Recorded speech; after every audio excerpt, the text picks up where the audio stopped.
It becomes apparent to me as I read over some of your works and consider what it is we're asking you to do here, that a lot of times understanding the meaning of these elements in particular, which is what we're going to, I think, talk about first, um, is very difficult in the sense that you can read the definition, you understand what the words mean, but then actually applying it sometimes it's a little hard if you're not used to it. So I'm going to try to help you get used to it a little bit, all right?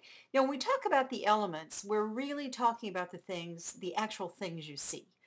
I don't mean trees, flowers, sky. I mean shapes, line, color, um, and certainly if I go down the list, value, texture, form, space, all right?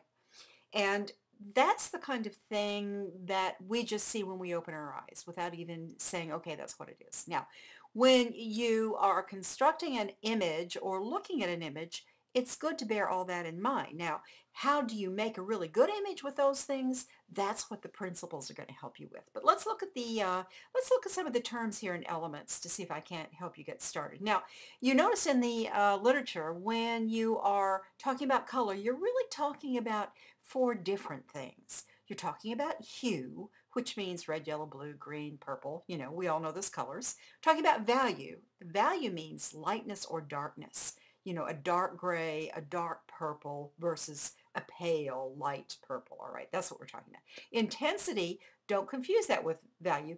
Intensity is brightness. It's just the saturation of that color. We've all looked at blue. I mean, you can have this pale baby blue that's just lovely and it's blue, or you can have this really intense blue that just knocks your eyes out. It's so bright. That's what we talk about when we talk about intensity or saturation. And then temperatures, of course. If you look at the color wheel, and I'm not sure you have one of those, but we can. If you look at the color wheel, on one side you have the warm colors, the reds, the oranges, the yellows, and on the other side it starts to get cool, the blues, the blue violets, that kind of things, okay? So those are all the things you have to kind of talk about when you're thinking about color or talking about color. Now, in addition to color, of course, there's shape. And when we talk about shape, we're talking about that 2D thing. We're talking about the flat surface shape, all right? This shape is a rectangle. If it were three-dimensional, we would call it a form, and it would not be a rectangle. It would be more of a cube or that kind of a rectilinear shape, I guess, is what we'd have to say.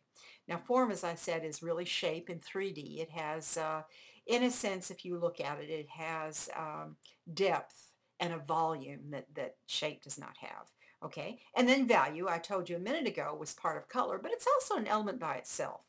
When you look at a composition like this one, and I don't know that I've told you what this is. This is Diego Velázquez's portrait of Las Meninas. And these, of course, are the Meninas. These are the ladies in waiting.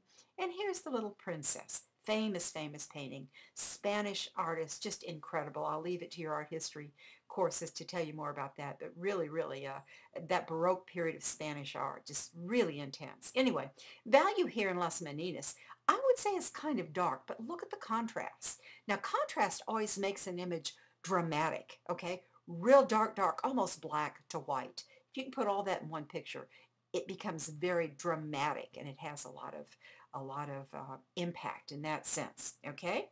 So value, light or dark. Texture, when we talk about texture, we're talking about that physical quality, but when you're talking about a painting or a drawing, you're talking about the appearance actually, or the simulated texture. Now that's not the same as actual. There may be an actual texture.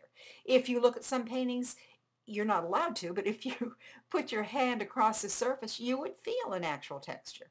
But that's not the same as when we consider the simulated or virtual texture. A good example is these dresses that you can just almost feel the lush silkness of them. Now, of course, we can't really touch them. If we could, it would just be paint, wouldn't it? But they look like that simulated texture. The fur of this dog. This is a huge painting, and if you were standing right there looking at it, it would be an amazing thing. You would swear this was actually silk and fur and all that kind of thing. Now we're going to talk a little bit about space. And when we talk about space, we're talking about a 3D aspect again. So when you're looking at something like this, you might have the illusion of space, but there's no actual space. This is, in fact, a flat picture, is it not? So those are the terms. Now let's apply them. let's look at this. I've already given you a hint. The value of this painting is very dark to very light, so it's a high contrast painting. If it's mostly dark, and it is really, with just a little bit of light, we call that low key. If this light were, and it's kind of a medium low key because it's dark, dark, dark, but it does have some white, white, white in it too, all right? So I would say contra or value here is dark, with a little bit of this light giving you that dramatic contrast. Now, we talked about shapes. I think if you look at your shapes, if the information that you're given on shape is there, you'll find out that we're talking about really two kinds. We're talking about geometric and organic. And I think in this one, you're going to find both. Look at the geometry of all the rectangles that he's used in this composition, and look at also the organic shapes, the living kind of free-form curvilinear shapes, all right? In the dress, in the girl, and all the other girls in their hair. These are living kind of things that we kind of talk about. Now in the colors, we have a lot to talk about here in the colors. The hues are subdued, aren't they? There are not many hues. There's a lot of kind of goldish brown and a little red, but most of the rest are blacks and neutral hues. So very subdued in that sense, very not intense. No intensity here on the colors. This little bit of maybe some of the yellows and golds down here would be as intense as you get, and that's not real bright. So the intensity is pretty subdued. The hues, they're pretty, it's not really monochromatic, which means one hue, but it's close, isn't it? You've got browns and blacks primarily, a little bit of reds, a little bit of golds.